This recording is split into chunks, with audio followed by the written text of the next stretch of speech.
La journaliste Shireen Abu Akleh a été tuée volontairement par des militaires israéliens.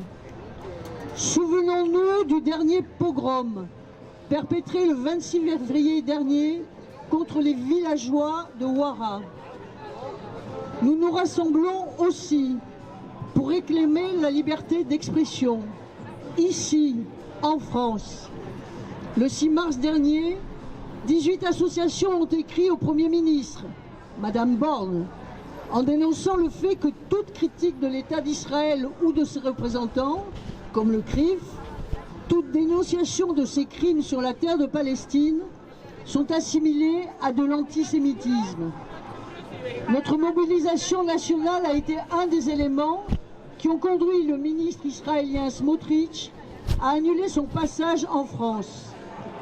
À ce succès s'ajoute le jugement rendu le 16 mars contre la décision de la préfecture de Nancy interdisant la prise de parole de Salah Hamouri.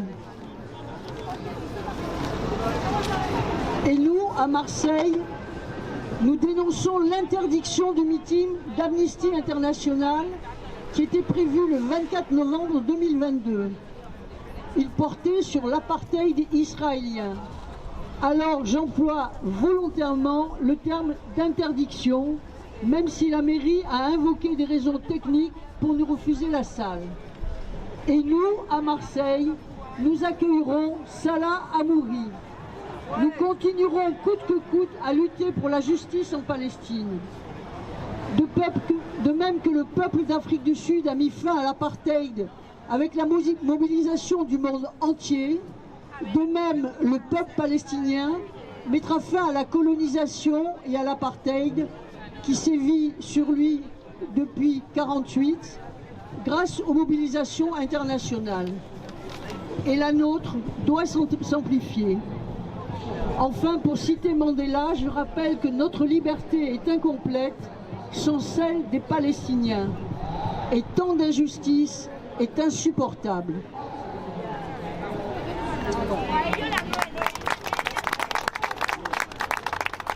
Pour le JFP, je vous remercie bien sûr de tout cette là. Et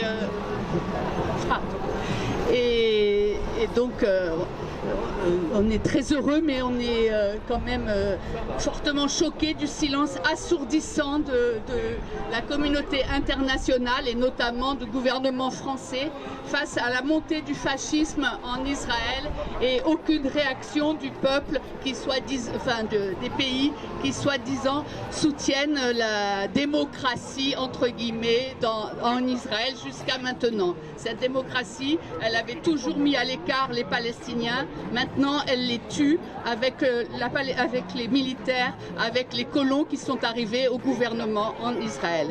Et pour expliquer ce silence assourdissant, je voulais simplement vous citer le texte, peut-être que vous connaissez d'ailleurs, de Anderlin, qui explique pourquoi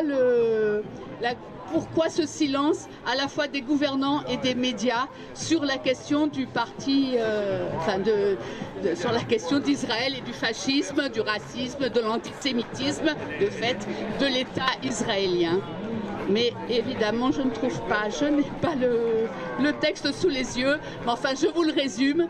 En général, le silence en France des médias et des gouvernements est dû part au fait qu'on ne veut pas se mêler de ce conflit parce qu'on a peur qu'on soit traité d'antisémitisme. Ça, du fait de la pression des organisations soi-disant représentatives des Juifs en France qui eux-mêmes ont pour beaucoup non pas appelé à voter fascisme en France, mais qui pour beaucoup soutiennent des personnes profondément antisémites et culturellement et historiquement antisémites en France.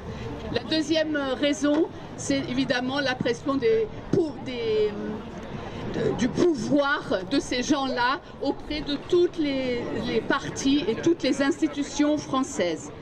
La troisième raison, c'est que dès qu'on emploie le mot soutien à la Palestine, immédiatement, les gouvernements se sentent concernés par la question des banlieues en France. Ils savent que en France, les banlieues sont maltraitées par les gouvernements. Et immédiatement, d'eux-mêmes, ils font le lien entre la Palestine occupée et les banlieues en France. Et du coup, on n'a même pas besoin de le faire. De fait, c'est eux qui, dans leur inconscient, s'interdisent de parler de la question palestinienne et de l'égalité des droits entre Palestiniens et Israéliens. Enfin voilà, etc. Je vous laisse, c'est Anderlin qui explique ces choses-là très bien dans un tweet que je vous conseille d'aller voir, puisque finalement je ne vous l'aurais pas lu. Voilà, mais je vous remercie d'être là.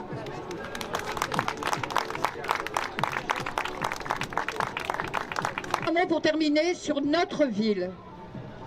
Il a été déjà mentionné le refus de salle au président d'Amnesty International, sous le fallacieux prétexte que le véritable objet de la conférence n'aurait pas été mentionné, ce qui a été démenti par les échanges de mails.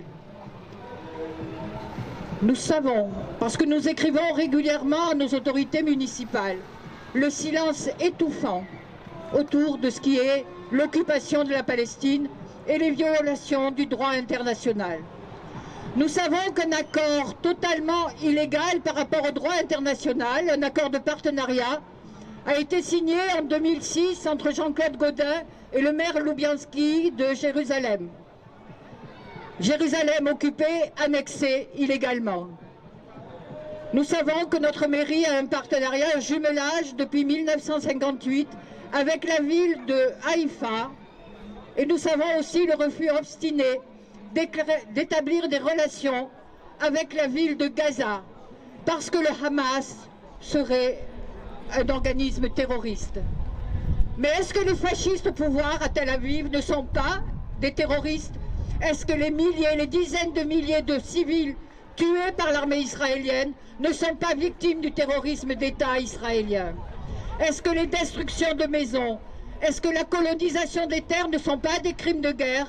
Est-ce que l'assassinat à bout portant de civils ne sont pas des crimes de guerre, tout cela ne relevant du terrorisme de l'État israélien?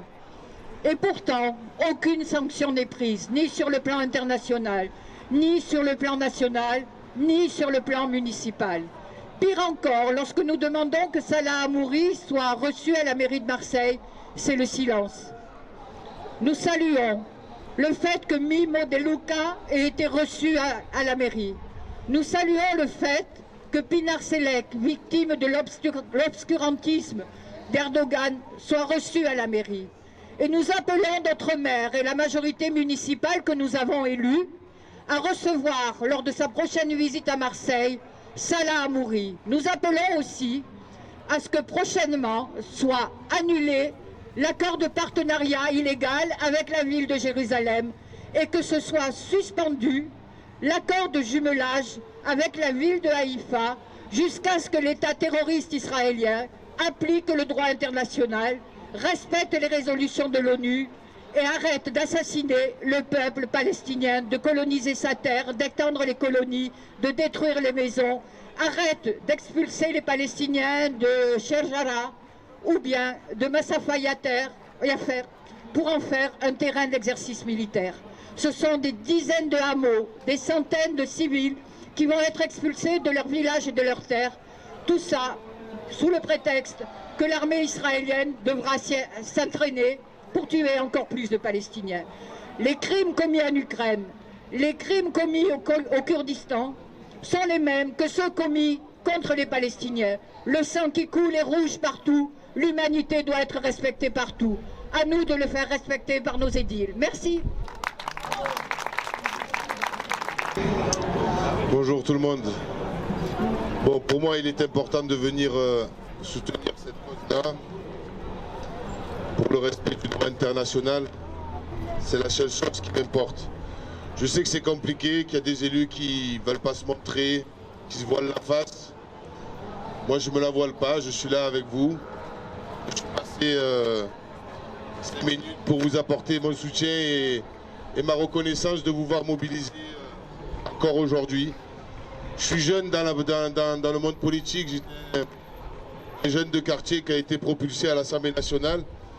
Mais en tout cas, je suis très fier de vous voir mobiliser aujourd'hui et on est dans la même ligne politique, peu importe le parti politique, peu importe la façon de penser. On a une bataille à mener, on la mènera et on continuera de toute façon ensemble à être derrière vous parce que la population doit être devant et les élus derrière. Donc moi je serai toujours derrière pour pousser. Voilà, je ne dis pas plus. BDS Provence, Marseille, Gaza, Palestine, Palestine 13, Union juive française pour la paix, Collectif Solidarité Palestine Ouest étang de Berre, Femmes, Paix, Méditerranée, la CIMAD, Collectif Ibrahim Ali, Vérité pour Souheil, El Mamba, Mouvement de la Paix 13, Alliance nationale des communistes, ANC 13, Antifa Social Club, Antifa Social Club, Parti ouvrier indépendant, POI 13, Parti de gauche, PG 13, France Insoumise, Marseille, NPA 13 et Jeunes communistes.